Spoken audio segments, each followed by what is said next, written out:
Olá, olá! A partir de hoje eu te convido a assistir uma série de entrevistas do nosso podcast, todas elas. Eu sou Luciane Carla, sou professora, escritora e historiadora. Eu pesquiso os desdobramentos do racismo e da transfobia na vida de mulheres trans e travestis. No podcast Todas Elas, nós apresentaremos a trajetória e os desafios enfrentados por mulheres trans e travestis no cotidiano.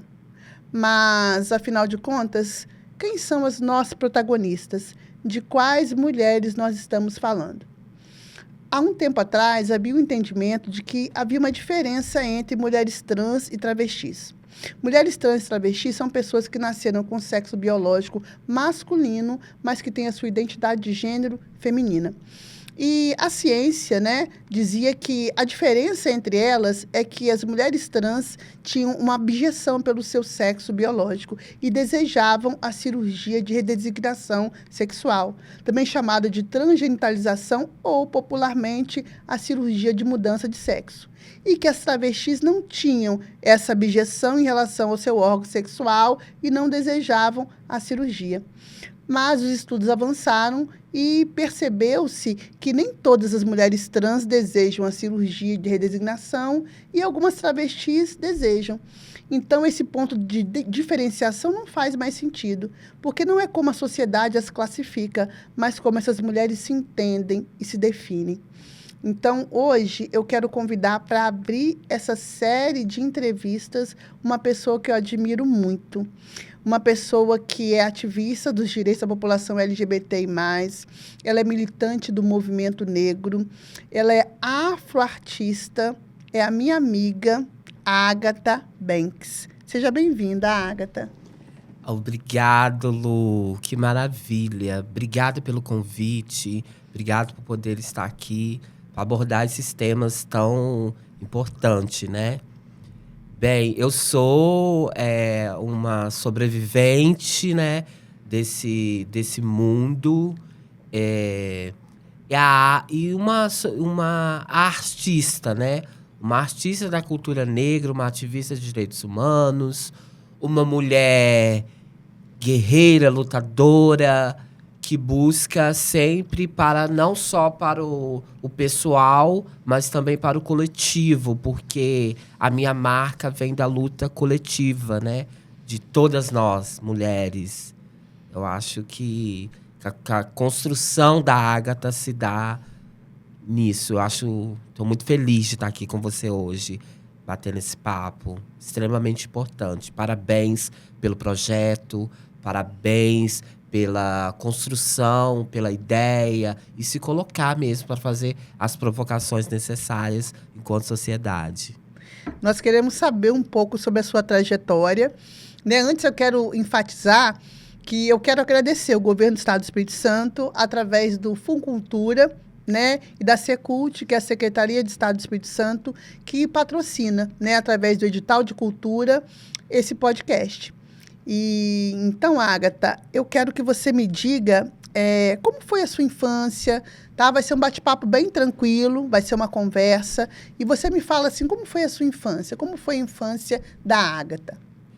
Bem, a minha infância, ela foi sempre, teve vários momentos, do alto de se descobrir sexualmente, minha identidade, a minha orientação sexual. E acho que todas as pessoas passam por isso. Mas quando se diz de pessoas LGBTs, pessoas transgêneros, isso tem uma certa dificuldadezinha por causa do convívio social familiar, por causa de estruturas predispostas já de menino e menina. Então, quando a gente vai crescendo e a gente não se encaixa nesses rótulos sociais, de menino e menina, aí a gente fica meio que perdido. E eu passei no início da minha infância nesse descobrir da minha orientação, da minha identidade de gênero.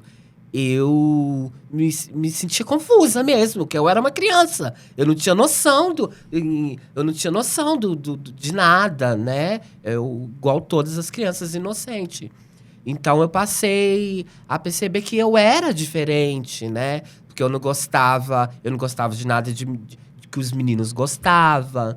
Eu gostava das coisas que as meninas gostavam. Então, eu gostava das coisas das minhas irmãs, no caso. De brincadeira em escola. E isso tudo veio e vai se aflorando muito mais, né? Porque a gente nasce assim, né? Eu era uma criança, então não tinha como eu inventar isso, né? E seguir esse caminho. Eu nasci assim e como as orientações mesmo do corpo, da mente, né? Essa identificação, ela ia me levando, né? Os descobrir, né? Essas coisas que a gente na infância tem. Porém, também, a minha infância foi um pouco problemática, assim, no sentido de escola, né? Porque é uma descoberta também. O momento de escola, por eu já estar, né? Me reconhecendo uma gay, né? Um menino gay, uma criança gay, né? Extremamente afeminado, né? Dentro de uma sala de aula. Agatha, a partir de quando que houve, assim, essa espécie de embate, né? Porque a gente sabe que a gente tem uma sociedade binária. E os corpos que não se encaixam, né, nesse binarismo sofrem essas né? Sofrem retaliações diversas.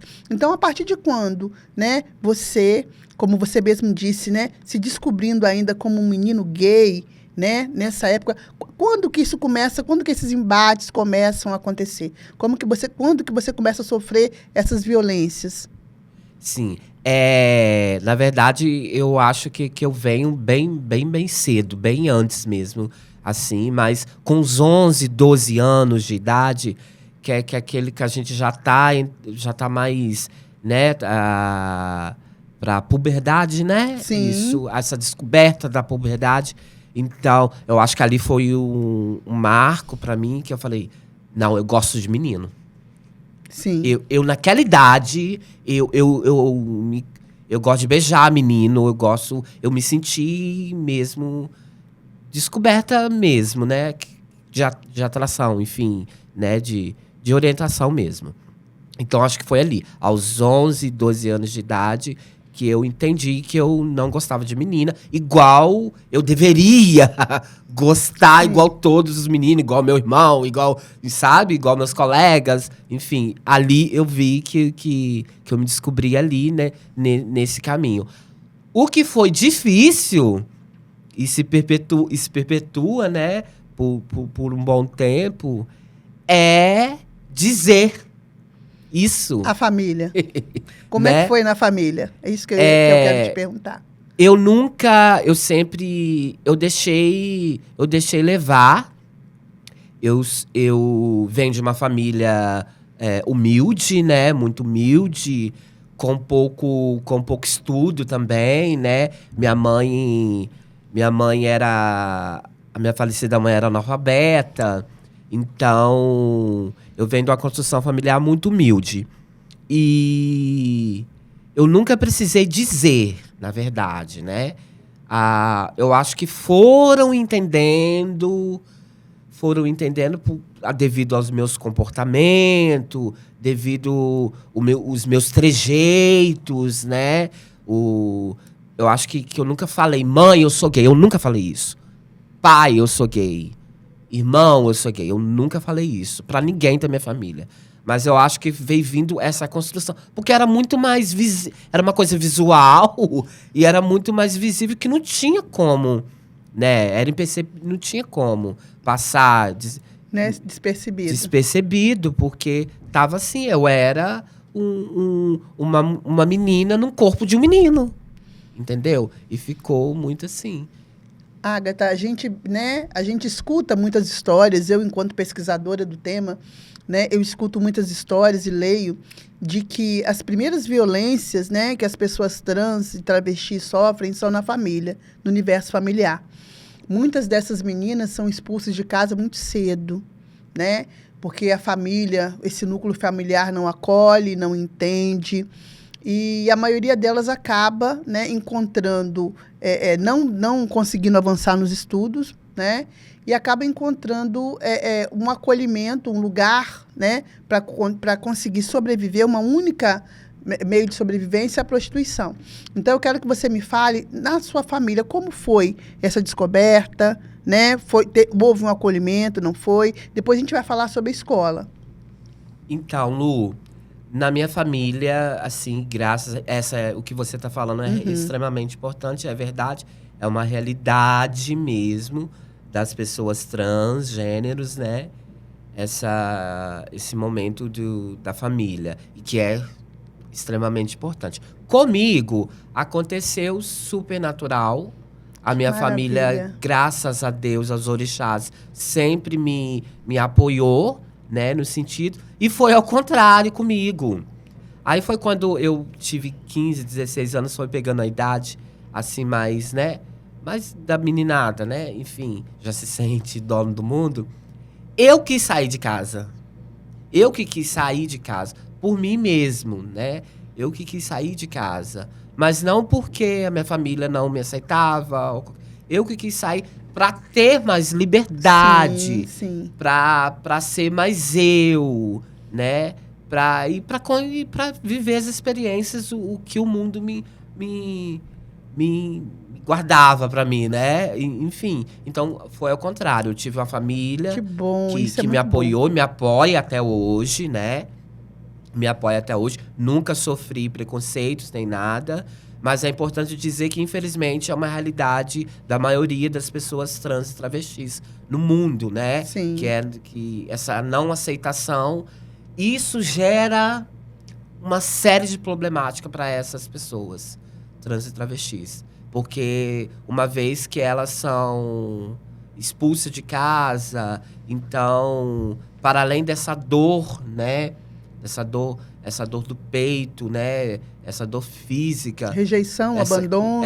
Porque tudo isso vai influenciar essa travesti, essa mulher transgênero em várias outras coisas que já é massacrante no mundo.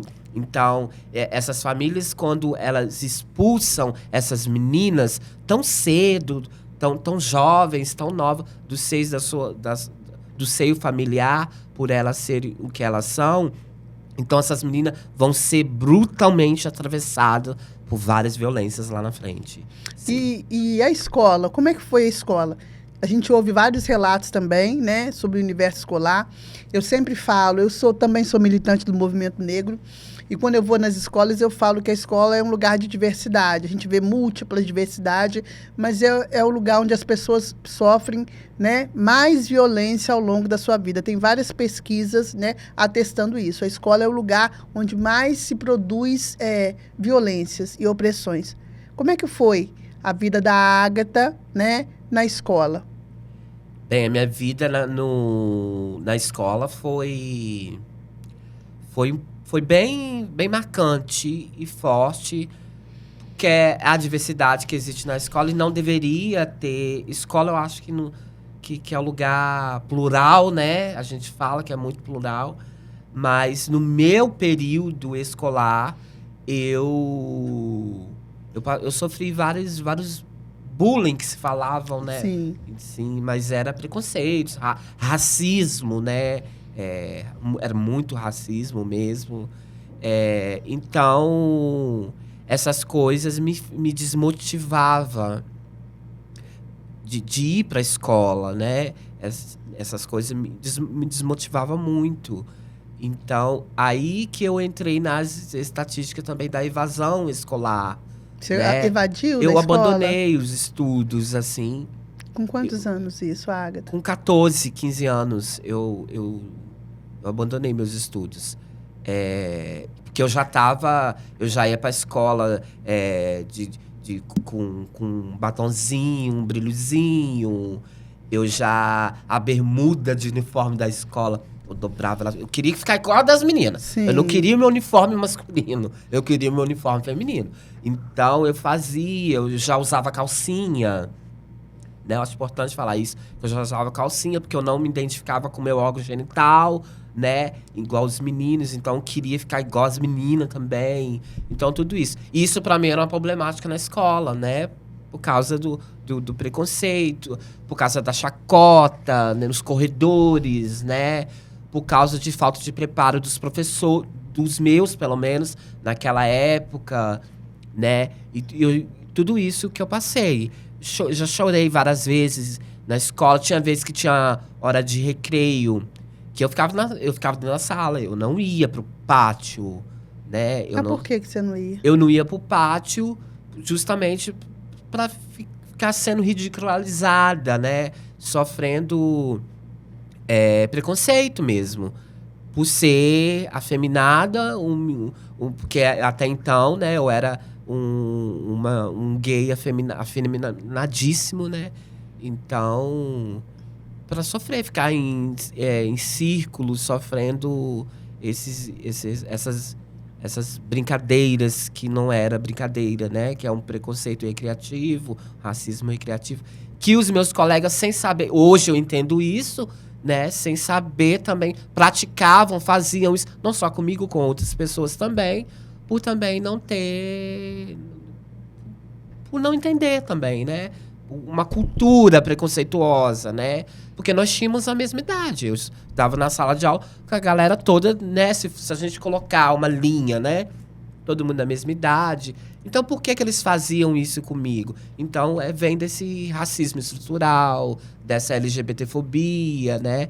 Disso tudo. O comportamento deles para comigo. Hoje eu entendo isso, tudo que eu sofri nesse período, mas não culpo diretamente os meus colegas. Inclusive, hoje em dia, depois de adulto, eu conheço vários, enfim, né? A gente se encontra, eu conheço alguns e mantemos contato ainda. A gente estudava junto na escola, sim, sim. Então, hoje é um outro olhar daquela época. Dos próprios, que praticavam o preconceito comigo, o bullying. Hoje, adulto igual a mim, então é outro olhar. Então, a gente fica refletindo e vendo isso. Teve alguma dessas opressões que te marcou mais? Alguma que você gostaria de citar? Assim, você falou que você sofria com chacotas, né? Com bullying, você nomeou, né, como bullying. E existia, assim, um tipo específico de violência que te afetava, que te... Nomes pejorativos, eu acho... Isso aí, eu passei por várias escolas. Tem isso, eu esqueci de dizê-lo, que eu passei de... Eu não queria sair da escola. A evasão escolar, minha também, porque eu sempre fui estudiosa. As minhas professoras sempre me elogiavam. Eu sempre fui uma pessoa estudiosa, sempre com notas muito boas. Eu gostava de estudar, eu gostava de ler, eu gostava de tudo. Mas eu procurava outras escolas. Mãe, o ano que vem não vou para essa escola mais. Era outro. Para tentar continuar os estudos. Para tentar continuar os estudos. Que podia melhorar. Que em outra escola, não, deve ser só naquela escola. Porque aqueles meninos de lá são chatos, são implicantes, né? Eles ficam implicando comigo. Na outra escola vai ter outra galera, enfim, não vai acontecer. E aí não adiantava, né? Permanecia. Que permanecia. Então, voltando à sua pergunta, era nomes pejorativos, né? Eu acho que me marcou muito, era nomes, tipo assim, e eu tava num lugar que pra mim era muito dolorido ouvir, assim, sabe? Certos nomes, assim, de eu não me achar que eu não era gente, né? Tipo assim, que eu era então, se eu não sou uma humana, sabe? Se desumanizar, eu acho que as pessoas... As opressões, elas tendem a nos desumanizar, sim, né? E você falou sobre bullying. E eu sempre digo que essa expressão, esse conceito, né, ele foi muito importante no início dos anos 2000, porque até então a gente nomeava como brincadeira, né? E brincadeira só é brincadeira quando todo mundo se diverte. E isso foi importante. Só que hoje eu penso que a gente precisa de avançar. A gente precisa de nomear esses bullying, porque senão fica muito subjetivo, né, Agatha? Como é que você vai combater uma opressão que não tem nome? Né? Então, a gente tem que nomear. É racismo, é homofobia, é transfobia, é capacitismo. Senão, a gente não consegue combater. E você falou também a respeito das pessoas, né? E aí eu digo que não são só os professores, mas o corpo escolar, né?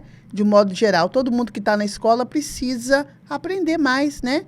Sobre como lidar com a diversidade, porque a diversidade está em todo lugar, né? O grande problema, não só da escola, mas da sociedade, é não saber, né, respeitar e conviver com as diferenças. Isso é muito sério. E quanto ao que você falou sobre a desumanização, o racismo também nos desumaniza muito, né? Nós somos 2 mulheres negras, nós sabemos o quanto o racismo nos atravessa cotidianamente e parte desse lugar da desumanização. E aí eu quero te perguntar, você é uma mulher trans, negra, você, na sua concepção, o racismo, ele potencializa as violências que mulheres trans e travestis sofrem quando elas são negras? Completamente potencializa, né, Lu? Porque estão interligadas, né? O racismo está interligado com todas essas formas de opressão, de preconceito, de violência, né? A transfobia, o transfeminicídio, a LGBTfobia. Então, tá tudo incluso dentro do racismo mesmo. Porque, na maioria das vezes, as vítimas são negras, né? Porque a gente entender que até as pessoas LGBTs, né, com privilégios e com... Não passa porque uma LGBT negra passa, sabe? Então, tudo isso está interligado, né? O racismo, sim, ele está interligado a todas essas formas de violência mesmo. E aí, né, assim, reafirmando o que você está falando, uma pesquisa da ANTA, né? A ANTA é a Associação Nacional de Travestis e Transsexuais, que é uma das ONGs que pesquisam, né, e que trazem dados, né, sobre a vida, o cotidiano, os assassinatos dessa população. Então, em 2022, foram 131 assassinatos de mulheres trans e travestis, dentro desse combo, né, da comunidade LGBTI+, né? Então, 131 mulheres trans assassinadas em 2022. Quase 80% eram negras. Em 2023, esse número sobe para 136, quase 80% negras. Então, a gente tem, né, um marcador aí racial muito, muito importante.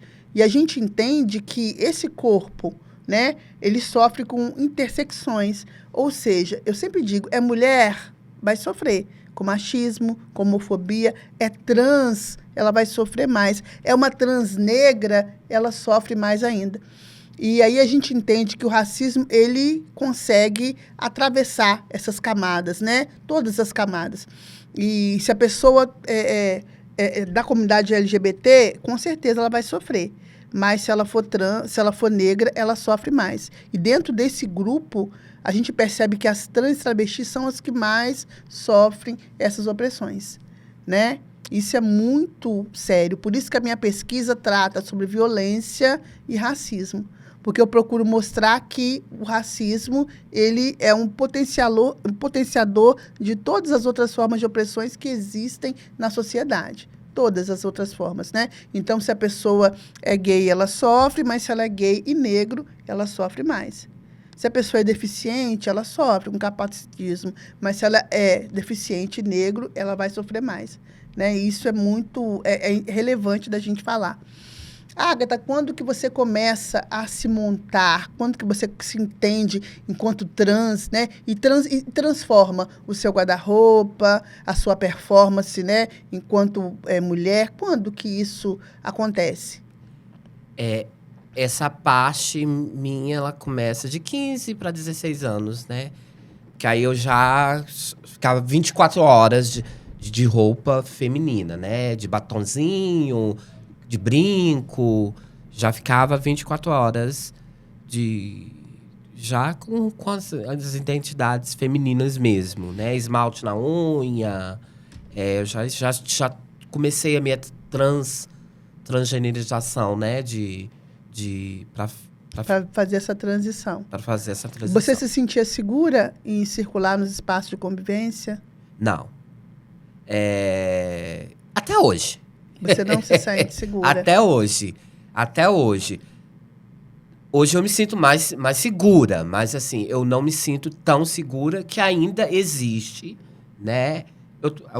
Quando eu era bem mais nova, eu tô falando de uma época onde as coisas eram bem mais difíceis, né? Hoje em dia, assim, a gente deu, digamos, meio passo. Meio passo. Meio passo. Avançamos a gente um não pouco. tá com o pé lá na Não, frente, não. não. E tá muito longe ainda de estar. Mas a gente deu meio passinho, a gente deu, né? Nessas questões. Então, eu não me sentia segura em espaço nenhum naquele período. Não me sentia segura em espaço nenhum naquele período. Hoje em dia, eu sinto, igual eu te falei, meia segura. Porque ainda assim tem espaços que são hostis. Sim. Tem espaços que são preconceituosos. Tem espaços que você negro, você LGBT, você travesti, você chega que as pessoas te comem de cima embaixo, que as pessoas... um buchicho ali... comportamentos que a sociedade tem para com as pessoas pretas e as pessoas LGBT a mais, que é de cunho preconceituoso, né? Que é de cunho racista. Então, isso continua. Da Agatha de lá nova... Permanece. Isso permanece. Então, por isso que eu reafirmo. Ainda assim, hoje, eu não me sinto segura em alguns espaços. E essa questão do banheiro? A questão do banheiro... A gente ouve muitas, né? E a gente ainda vê na mídia, né? Que muitas pessoas trans são negadas de ir no banheiro de acordo com o gênero com o qual ela se identifica. Na escola, você tinha esse tipo de problema quando você estudava? Você conseguia ir no banheiro de acordo com o seu gênero? Você ia no banheiro das meninas? Não. Era o que eu mais queria, né? Mas na minha época de escola, eu não ia no banheiro feminino, porque não deixavam, né? Lógico, né? Eu ia no banheiro dos meninos, mas eu já passei... Na maioria das vezes eu quase não ia, né? Eu segurava tudo que eu tinha que segurar até chegar em casa. Isso era torturante também. Muito torturante. Eu conseguia ir no banheiro quando eu via que não ia entrar ninguém, que eu ia ficar segura. E quando entrava, eu fechava a porta e subia em cima do vaso. Eu tinha que ficar desperceptivo quando um dos meninos garotos entrava. Então, eu tinha que ficar, tipo assim, nossa, me pegar aqui, entendeu? Eu tinha, né, essas preocupativas, né, na cabeça, porque já sofria, né, no coletivo mesmo. Eu falei assim, se te pegasse no banheiro... me dar uma surra, sim, ou sei lá. Ou sofreu uma violência sexual? Ou sofreu, poderia ser também, sofrer, lógico, uma violência sexual também, assim. E eu acho que essa é uma das maiores preocupações, né? Muita gente não entende que esse corpo, né? Esse corpo, ele é rechaçado de várias maneiras. Ele não é bem-vindo no banheiro feminino, mas ele não cabe no banheiro masculino, né? E é perigoso que esse corpo, né, esteja no banheiro masculino. A quantidade de violência que esse corpo pode sofrer, né, já sofre muito. Imagina estando num banheiro masculino, né? Então, muitas crianças, muitas adolescentes trans, né, sofrem com isso. Embora já haja, né, já existam, né, várias prerrogativas de poder usar o banheiro, mas isso ainda é uma questão moralizante na sociedade, né, que impede muitas pessoas de usar esse banheiro. Isso é muito complexo. É moralizante e conservadora, né, o Luciene? Hoje, né? Hoje a gente tem na Câmara, né, vários deputados conservadores que ainda assim pautam as nossas necessidades fisiológicas, tipo assim, sim, né? Ainda, então você vê que vem de uma cultura de preconceito, né? Enraizada, de cunho religioso também, né?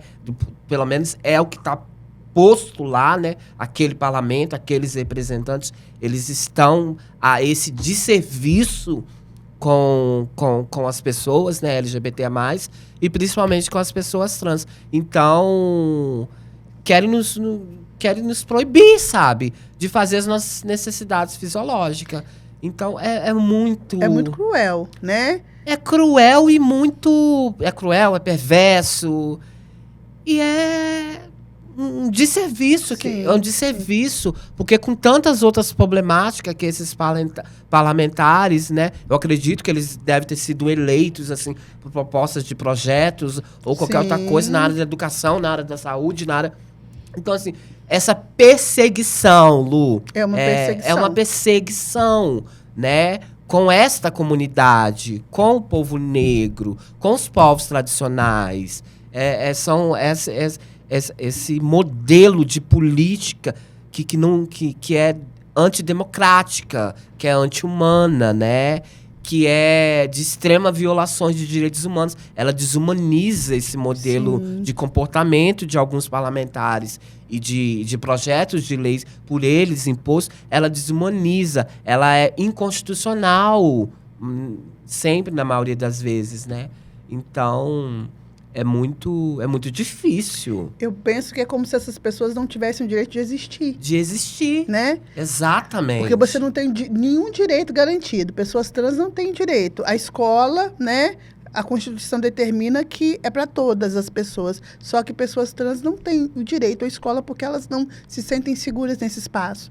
A escola não está preparada, né? Pessoas trans não podem ir ao banheiro com segurança, não podem transitar na cidade com segurança, né? E aí a gente fala assim, então essas pessoas não têm direito de existir, né? O acesso à saúde também é complexo para a maioria das trans e travestis, né? E eu quero te perguntar, como é, né? Como é para você o acesso à saúde, né? Você teve, né, alguma complicação de acessar os serviços públicos de saúde? É tranquilo? Foi tranquilo? Não é?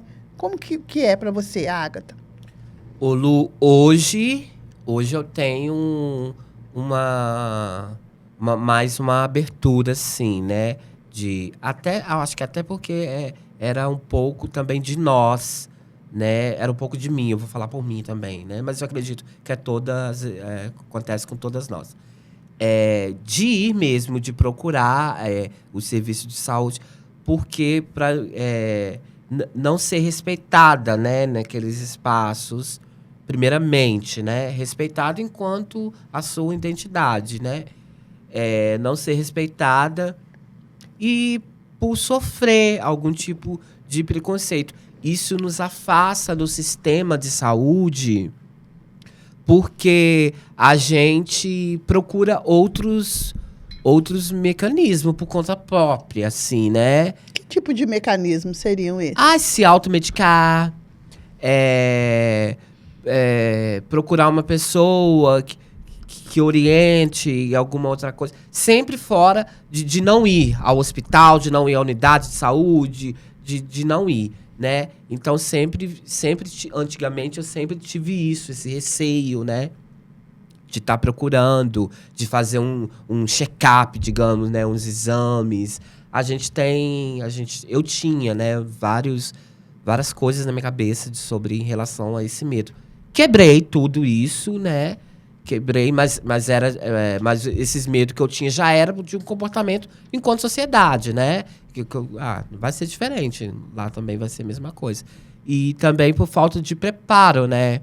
Depois que a gente vai, aí a gente entende. E a gente entende a importância da gente estar indo. Que foi o que eu entendi. Sim.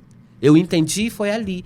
Quando eu fui, desmistifiquei várias coisas também que eu tinha na minha cabeça, né? E eu entendi a importância de estar acessando as unidades de saúde, até mesmo para formação. Para né? que esses profissionais buscassem informação. Buscasse essa informação, para que tivesse provocações para a política de saúde dessa comunidade, né? Para o autoatendimento. Então, eu descobri ali. Hoje em dia, eu frequento normalmente, né? Qualquer espaço da área da saúde, né? Tenho 2 médicos que eu sempre estou consultando com eles, né? Então, eu acho isso. Que hoje em dia, mas é a realidade de maioria de todas as meninas, essa não... Da comunidade LGBT. Sim. Eu não vou colocar nem só as trans também, não. Eu vou colocar mesmo. É porque tem até meninos gays também que não se sente confortável por sofrer ou qualquer outro tipo de violência nesses espaços de saúde. Mas hoje em dia eu acho que está bem avançado, assim. A gente tem visto alguns avanços na área da saúde, né? Porque desde quando, em 2016, né, que foi que a OMS, né, reconheceu e tirou, né, a homossexualidade das patologias da lista de doenças. Então, isso aí eu acho que quebrou um pouco dentro da esfera da saúde, né, universal. Eu acho que quebrou. Isso, né? Em 2022 também a transexualidade sai, né? A transexualidade sai. E aí os países têm um prazo até janeiro de 2023, se eu não me engano, para tirar, né, lá da CID, né, a transexualidade enquanto patologia, porque até então era tido como patologia, né? E aí eu acredito que isso é um passo, né, para que haja uma desconstrução de tudo isso que envolve, né, a transexualidade, desse preconceito. Agora, muita gente diz, né, eu escuto que muita gente diz que prefere não acessar o serviço de saúde, muitas vezes, porque tem medo de não ser respeitado o nome social, porque muitas vezes não é respeitado, porque as pessoas, às vezes, não estão preparadas, como você mesmo disse, né, como você mesma disse, para acessar esse corpo. Alguns médicos não querem tocar, ou não sabem como, né? É como se você tivesse que ensinar, né? Olha, é assim, né? Como se você tivesse que ensinar. E eu percebo que você tem, assim, né, um conhecimento grande, mas a maioria das trans travestis, às vezes, não tem esse acesso, né? Não tem esse conhecimento. E aí, às vezes, não busca. E uma coisa que eu percebo muito é que a maioria né? Uma das necessidades de transformação, né, é transformar esse corpo, né? A trans tem uma necessidade, muitas vezes, de tornar o seu corpo mais feminino, através da utilização de hormônios, né? Às vezes através da cirurgia ou não, mas tem essa necessidade de se tornar mais feminina, né? Se aproximar mais dessa identidade. E muitas meninas utilizam silicone industrial ou fazem a hormonioterapia, né? Uma hormonização por conta própria, porque não tem acesso a esses, né, a esses tratamentos que são ofertados pelo SUS, inclusive, né? E você chegou a fazer esse tratamento por conta própria, a usar hormônio industrial? Eu fiz, né, a minha transição por conta própria, né?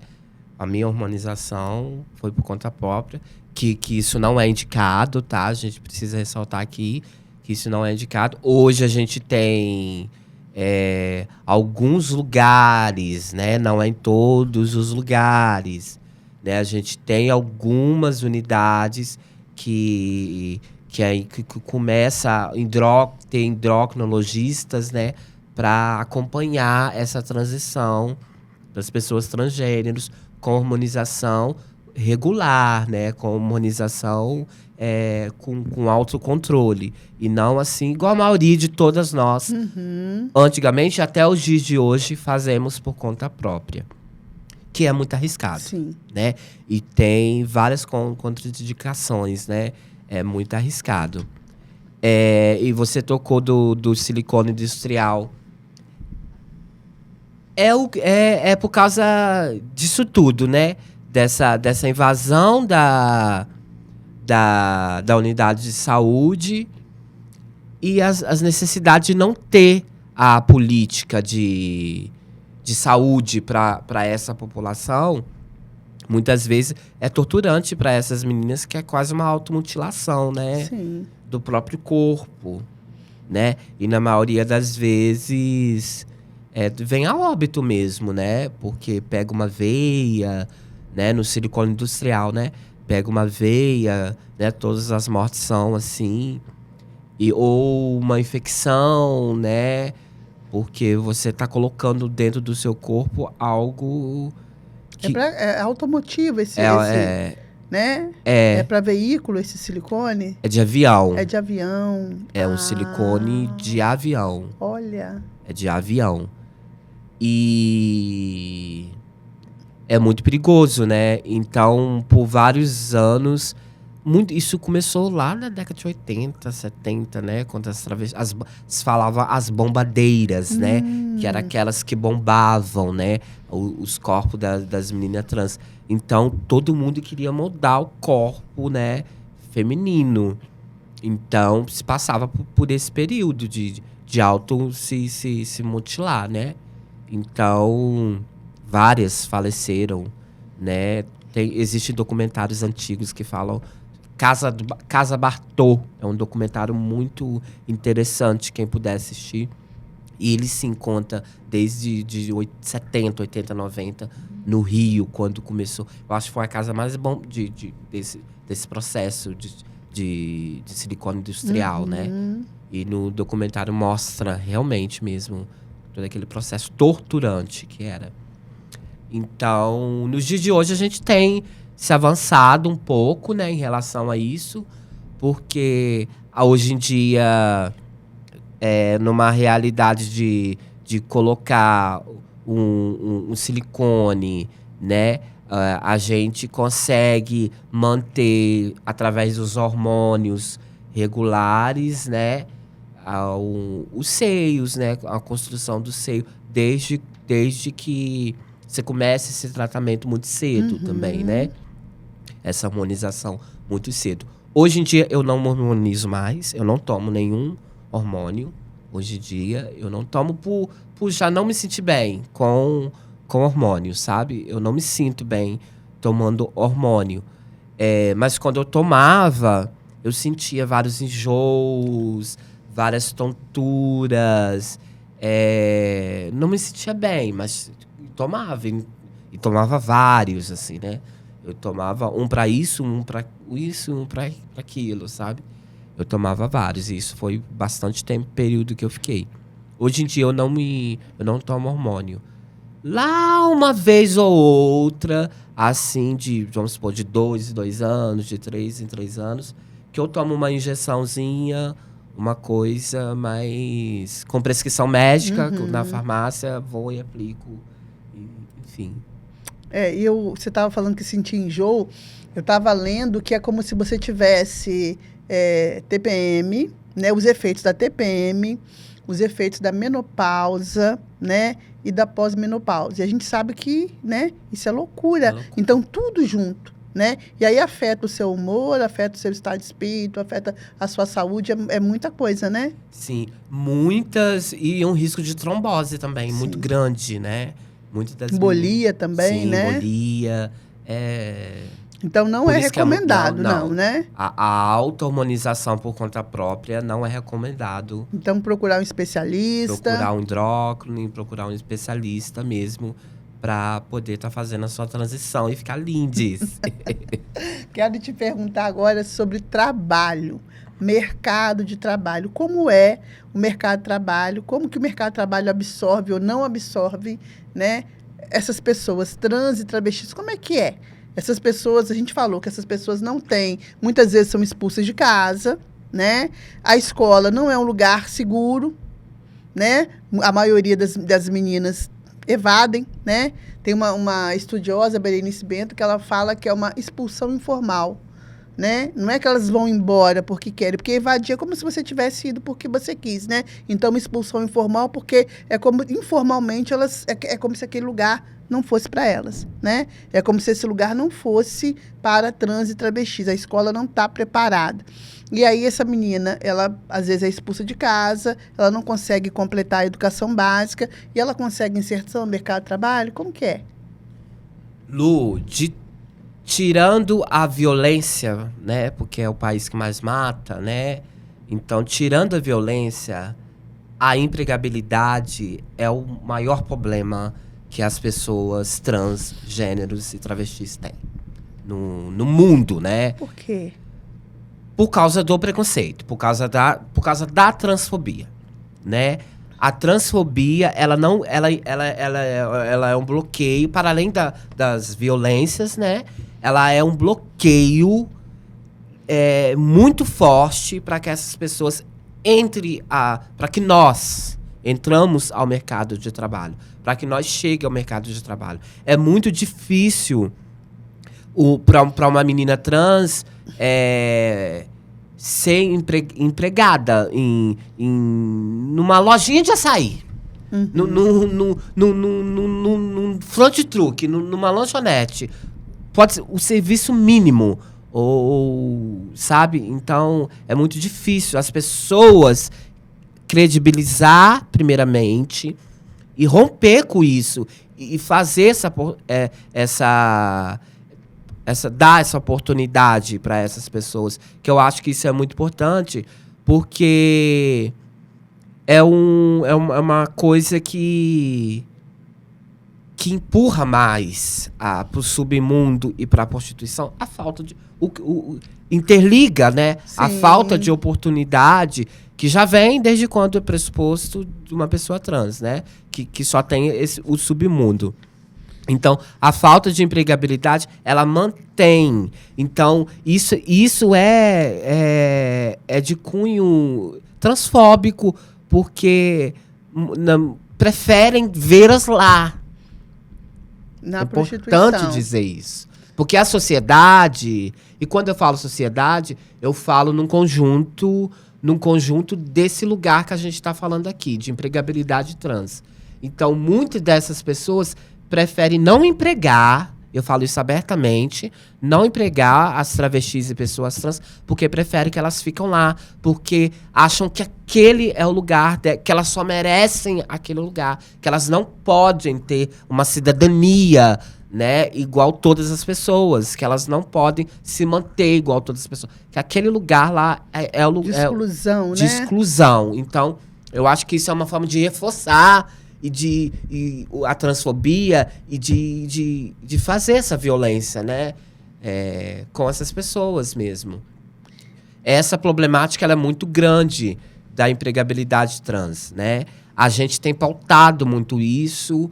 Lógico que agora... A gente quem? A gente militância. Militância e também governo, né? Política, né? Agora, esse ano, a gente tem um projeto que se chama Empregabilidade Trans, que é do governo federal, desse atual governo. Inclusive, eu estive no dia 14 desse mês, lá no Palácio Anchieta, assinando esse documento, justamente com o ministro Silva, com o governador do estado, enquanto vice-presidente do conselho, né? Eu estive lá também nesse dia, porque é um projeto piloto.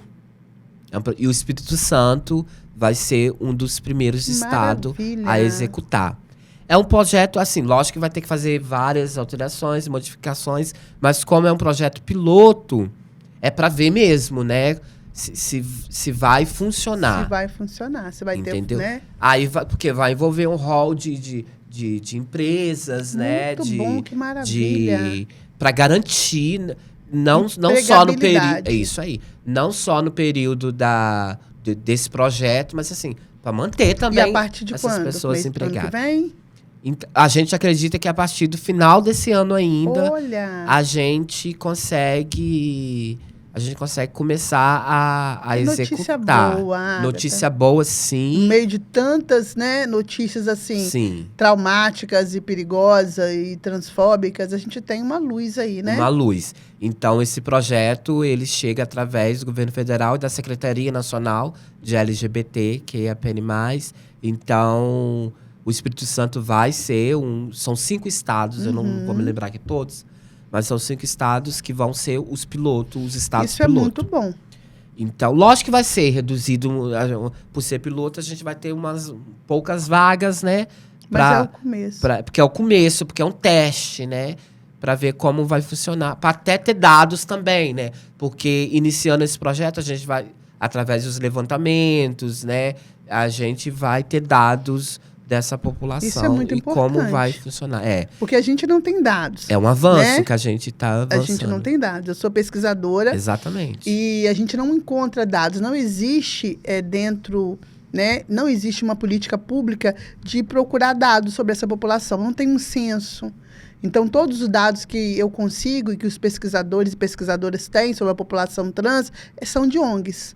sabe? Como o Grupo Gay da Bahia, a ANTA, a Transgender, que é uma organização não governamental europeia, que faz um mapeamento dessa população. Inclusive, para o ano que vem, né, me parece que vai ter um censo, o Brasil vai ter um censo para, né, saber da vida dessa população, para começar a ter dados. Então, a gente não tem. Os dados que a gente traz, na maioria das vezes, são subnotificados. Eu falei desses assassinatos aqui, né, mas isso é subnotificado. A gente entende que é muito mais, porque muitas vezes não é respeitado o nome social da pessoa, não é respeitado. Muitas vezes, né, cai no, em vez de ser, né, cai como se fosse... não é uma mulher, é um homem, não foi o homicídio, entende? Então, às vezes, são tudo muito mascarados. Então, a gente não tem dados sobre a população trans. Isso que você está falando é muito importante. Você falou algo também, né, sobre o Brasil. O Brasil, em 2023, é pelo 15º ano consecutivo o país que mais mata população trans e travesti. Mas é o país que mais consome pornografia trans nas plataformas de conteúdo adulto. Então, é um contrassenso. Então, esse corpo não pode circular nos espaços que ela precisa, né, para o seu desenvolvimento, mas esse corpo é acessado na prostituição, né? Ou seja, como se a sociedade acreditasse que esse corpo fosse só um corpo sexualizado, só para a prostituição. E aí eu tenho, assim, né, uma observação que a gente não vê quase pessoas trans circulando nos espaços. Aqui em Cachoeira do Itapemirim, que é a minha cidade, eu sempre falo, onde estão as pessoas trans? Elas não estão nos shoppings, elas não estão na beira-rio caminhando, não estão fazendo compra, elas não estão, né, nos supermercados, elas não estão nas lojas. E aí, se a gente for procurar, a gente encontra essas pessoas, como você mesmo usou, na prostituição. Elas se tornam não visíveis, né? A gente não vê. Elas se tornam não visíveis como uma estratégia de proteção e de sobrevivência, né? Para se proteger da violência, ou seja, elas circulam apenas em alguns espaços, na maioria das vezes à noite. Então, essa menina, né, essa adolescente, que não encontra o acolhimento na família, na escola, a prostituição muitas vezes é o lugar onde ela se sente acolhida, mas é um lugar muito perigoso, né? Porque além das ISTs, tem muita violência nesse universo. E é um universo de desumanização também, na maioria das vezes. Porque ela não é vista enquanto sujeito, enquanto pessoa, né? Ela é vista apenas, na maioria das vezes, como um objeto sexual. E aí a gente percebe que nas estatísticas, 90% das mulheres trans e travestis já tiveram, né, ou estão, ou tiveram uma passagem pela prostituição. Isso é muito cruel, né? Isso é muito desumano. E às vezes as pessoas falam assim, mas é porque quer. Não é porque quer. Não é porque quer. Fala pra gente um pouquinho sobre isso, Ágata. É exatamente isso tudo. Obrigado por essas falas aí, muito importante. Não é porque quer, né, Lu? Nunca foi, né, porque quer. Eu cheguei a acessar a prostituição, né, lógico, porque é isso aí que você falou, tudo verdade, né? É o único... Nesse aquele período lá atrás que eu falei no início, né? Quando eu me descubro, quando eu saio de casa, enfim, eu precisava me manter, né? Eu precisava me manter. Aí eu acessei esse lugar da prostituição, mas fui umas poucas vezes e vi que ali não era o meu lugar. Não era o meu lugar, assim, no sentido, não das meninas estarem lá, né? Porque eu já sabia e tinha compreensão, porque era nosso único meio de sobrevivência. Mas eu entendi que não era o meu lugar, porque eu não me senti bem, eu não me sentia bem, sabe? Eu não me senti bem, me deu uma crise, tipo uma fobia.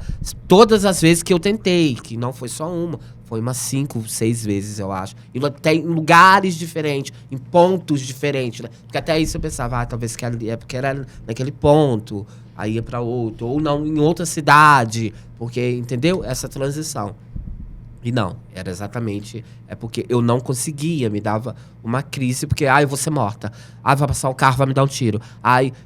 Eu tinha muito isso, né, na minha mente. Hoje em dia eu acho que, graças a Deus também, né? Aí eu procurei e falei assim, então tem que fazer outra coisa, né? Eu já tinha invadido escolarmente, né? Então, e fui crescendo, 18, 19, indo. Uma pessoa adulta tem que se manter.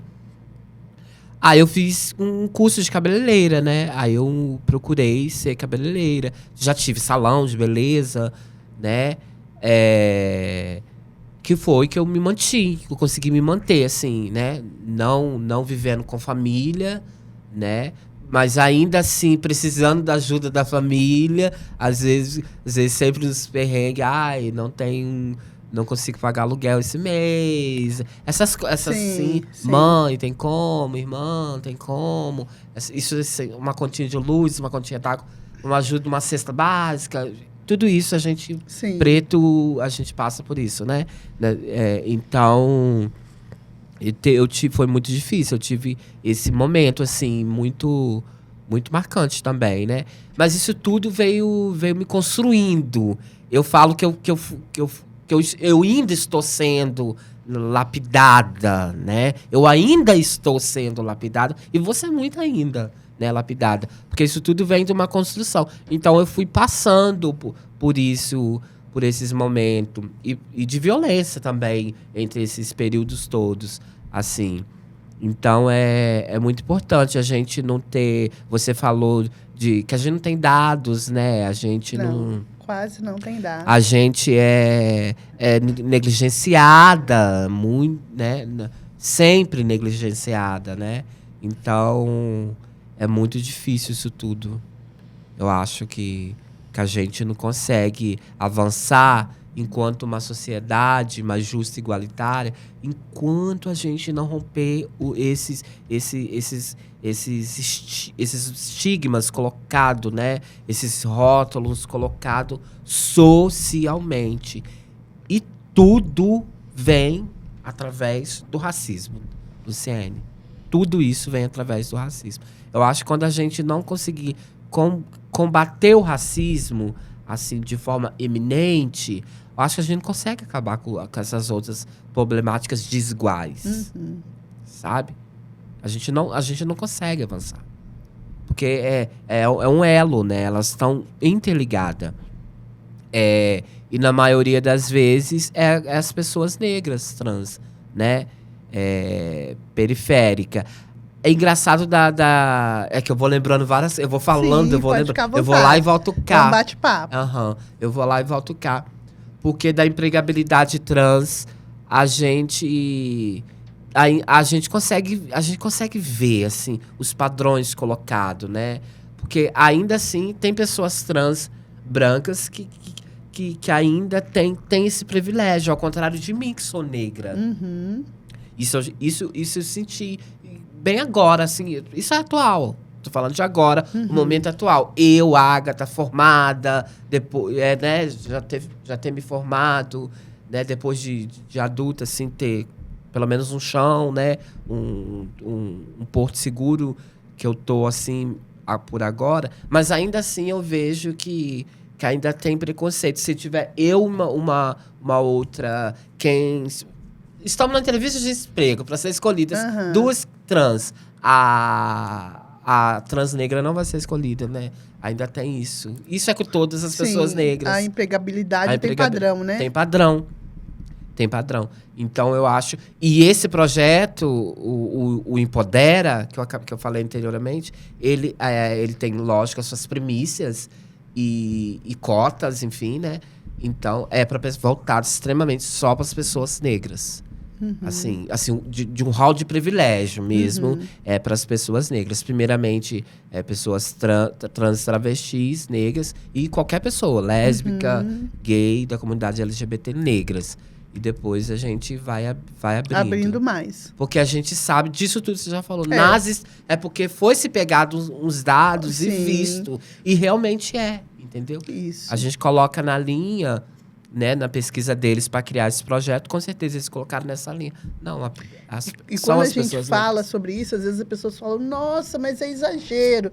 E aí eu digo assim, não precisa ser muito esperto para a gente perceber que pessoas negras estão no ranking Olha, do subemprego, do desemprego, da violência doméstica, do encarceramento em massa. As mulheres negras recebem menos anestesia no parto. A cada 23 minutos, um jovem morre no Brasil, um jovem negro morre no Brasil porque é negro. Então, a gente tem que entender que quando a gente fala sobre essa, né, trazer esse olhar, né, assim, racializado, é isso. É porque, como a gente estava falando no início, o racismo potencializa. Então, a gente vai tratar a partir dessa racialização. Se o racismo vai potencializar as opressões, então eu vou, nesse primeiro momento, né, tratar dessa população trans, travesti, LGBT, negra. Porque aí eu vou estar dando uma rasteira na transfobia, no racismo e nas outras formas de opressões. Então, isso é básico, né? Isso é basilar. Quando a sociedade entender que o racismo potencializa todas as outras formas de opressões, a gente vai conseguir tentar equilibrar a balança que está muito desfavorável, né, para a população negra, né, seja ela trans, seja ela cis, seja ela deficiente, seja ela, né, seja ela qual for, né, o racismo potencializa. E agora eu quero te perguntar, Agatha, a gente estava falando de violência, né? A gente sabe que o Supremo Tribunal de Justiça, o STJ, em 2022, estendeu a Lei Maria da Penha para mulheres trans e travestis, né? Então, as mulheres trans e travestis vítimas de violência doméstica podem, né, acessar, serem protegidas pelas prerrogativas da Lei Maria da Penha. Em alguma vez você acessou esse direito, ou da Lei Maria da Penha, ou quando você se sentiu assim, né, sofreu algum tipo de violência, você procurou a polícia? Lu, eu nunca acessei, né? Essa primeiramente é um avanço, né, que a gente tem com as pessoas trans e travestis incluídas na Lei Maria da Penha, né? Mas eu nunca acessei, não. E espero a Deus e os orixás que nem precise acessar. Mas eu já acompanhei relatos, né? Enquanto conselheira também. Conselheira de quê? Conselheira estadual LGBT, que Sim. é a PNMAS. Vice-presidente na atual gestão também deste conselho. Eu já acompanhei casos, né? De algumas meninas trans que precisaram acessar. Primeiramente, vamos lá. A gente tem medo da denúncia. Tem medo de fazer a denúncia? Tem medo de fazer a denúncia. Porque a gente vai sofrer outra violência, né?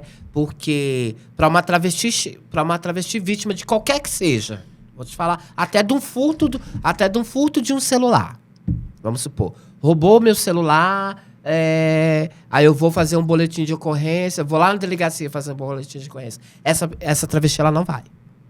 A gente não vai. A gente tem receio de sofrer outra violência nesses espaços.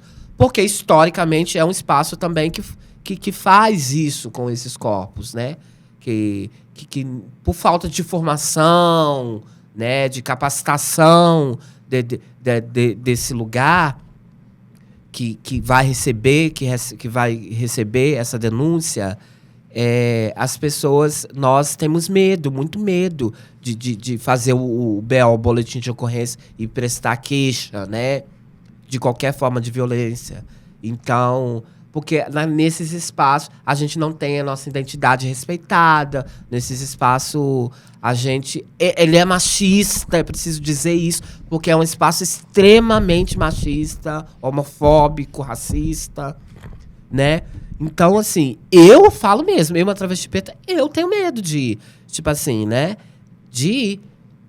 Sempre tive, né, medo de ir, mas nunca sofri nenhuma violência que eu precisasse, espero que nunca sofra, de acessar esse mecanismo. Mas a gente sabe que é muito difícil, porque na sociedade, de todas as formas de violência, parece que tem um pressuposto que é naturalizado. É naturalizado. É como se fosse normal. As pessoas se sentem impune, né? Que não vai sofrer nada. Então, isso vai em cadeia, gerando coisas bem mais fortes e brutais ao longo dos anos. Veio gerando, né? Está aí colocado pra gente agora na sociedade esse massacre, essas violências extremamente brutais, né? E covardes também. E a gente vê muito ódio, né? Muito ódio. Muito ódio. Muito ódio em cima disso tudo. Por causa disso também.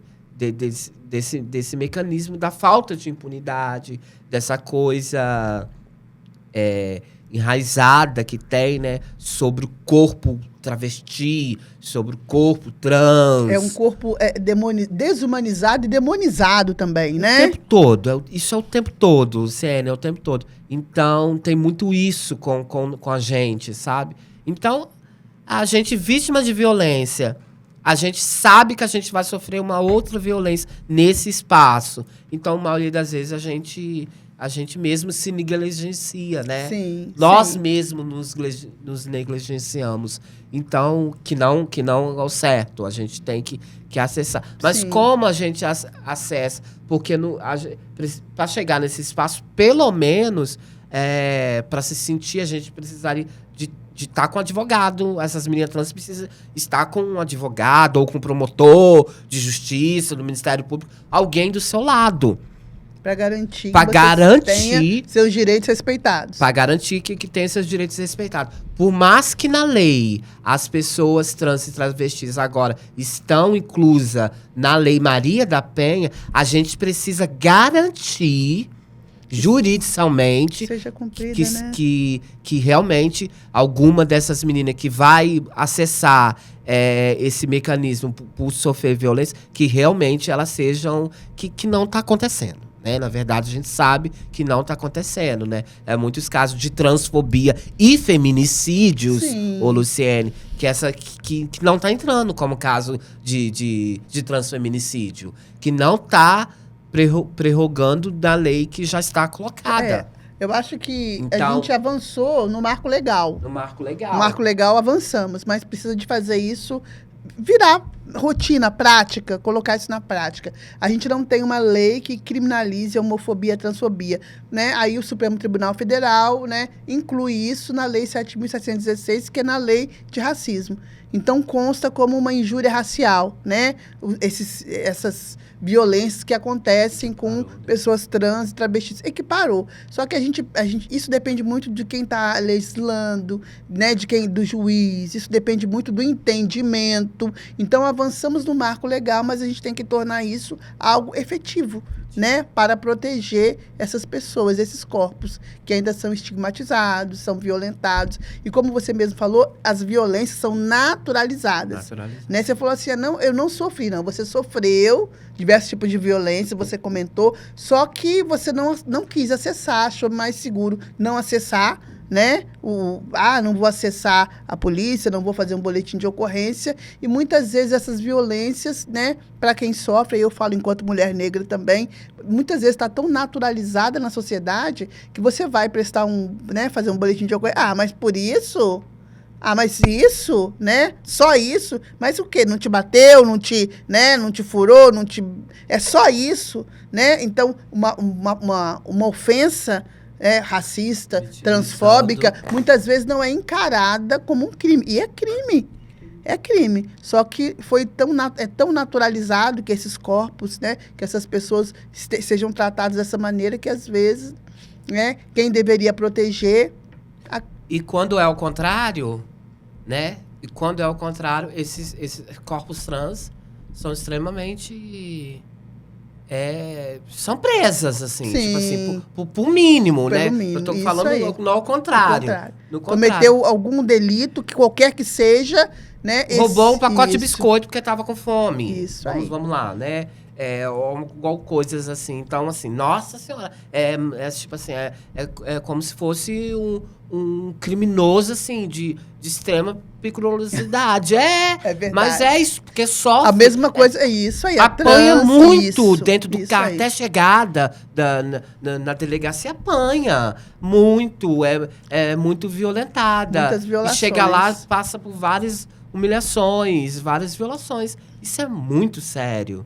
Isso né? é muito sério. E por isso que a gente, igual eu falei, se autonegligencia neste lugar, por causa também depois da ameaça. Porque essa pessoa trans, ela precisa se manter. E depois onde que ela vai estar? Ela vai estar lá na rua, vulnerável. Vulnerável, no ponto de prostituição.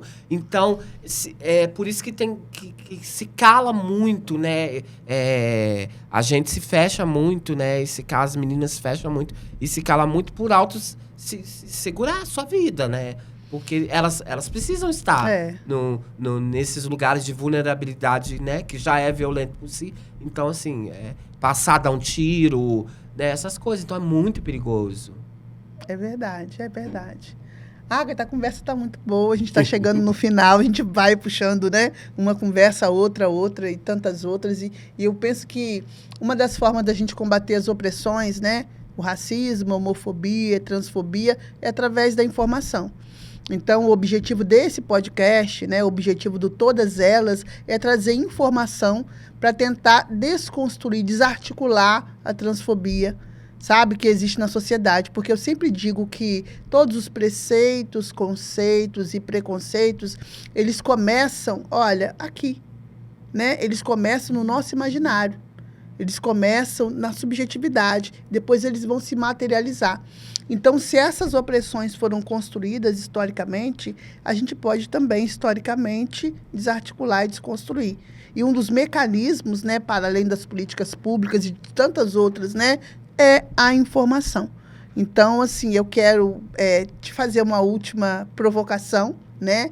Eu quero que você saber qual mensagem você gostaria, né, de transmitir para as pessoas que estão nos assistindo, né? Uma mensagem final da Agatha para quem nos ouve, né? Qual a mensagem que você gostaria de trazer, né, a partir dessa conversa toda que nós tivemos, né, desses temas que nós falamos? Qual a mensagem final, né, e que não é final porque a gente esse assunto vai reverberar muito ainda. Qual a mensagem você gostaria de deixar para quem nos ouve, Agatha? A mensagem, vamos lá, eu vou deixar então aqui para todos, todas e todos que nos vê, que para a gente entender enquanto uma sociedade que o que eu quero dizer é que há mais coisas que nos une do que nos separa. Eu acho que eu vou deixar isso, né, para a sociedade. Uma mulher travesti, preta, da periferia, de religião de matriz africana, eu quero deixar essa mensagem para a sociedade. Há mais coisa que nos une do que nos separa. Se a gente conseguir entender e nos refletirmos acerca disso, eu acho que a gente consegue avançar? Consegue pelo menos repensar, né, esse estudo que já é colocado na sociedade e desconstruir para ter uma sociedade mais justa e igualitária. Ah, que maravilha. Gente, que privilégio, né? Esse bate-papo, poder conversar com você. Quero te agradecer muito, tá? Eu que te agradeço, Luciene. E parabéns mais uma vez por esse projeto. A gente sabe a importância que é esse projeto, né? E que ele tem. Que a comunicação e a informação, igual você colocou, ela é extremamente essencial. Então, a gente precisa de pessoas igual você, acerca do letramento racial, acerca da sua formação, que queira pautar, estar disposto a levantar essas bandeiras, né? Todas elas no sentido de humanizar as pessoas mesmo. E de informar, né? Sim. De informar a importância de combater qualquer tipo de violência. Eu sempre digo que não precisa de ser negro para ser contra o racismo, não precisa de ser gay para ser contra a homofobia, não precisa de ser trans para ser contra a transfobia, precisa apenas de ser ético e humano. Então, esse é o objetivo. E eu quero concluir também agradecendo assim, imensamente, né, o LabPoca, aqui do Centro de Referência da Juventude de Cachoeira Itapemirim, né, que é onde a gente está realizando esse podcast, né? Agradecer muito, muito também o Governo do Estado do Espírito Santo, né, como eu falei no início, através do FUCultura, que financia vários projetos, né, que a gente faz para trazer informação, para trazer entretenimento, né, para trazer cultura geralmente para pessoas que produzem cultura, mas que não conseguem, né, sair dos seus territórios. Então, eu quero agradecer imensamente. Agradecer também a Lud Baby, né, que é uma loja infantil aqui de Cachoeiro, mas que também faz sublimação, que fez essa arte linda, né, do Todas Elas. Tá? Agradecer o Gabriel, que é o nosso cameraman, que está ali, né, nos ajudando aqui nessa empreitada. E tem mais Todas Elas, tá? Virão outras mulheres, trans, travestis, para falar com a gente sobre o tema. Então, muito obrigada quem nos escuta, tá? Um abraço e até mais.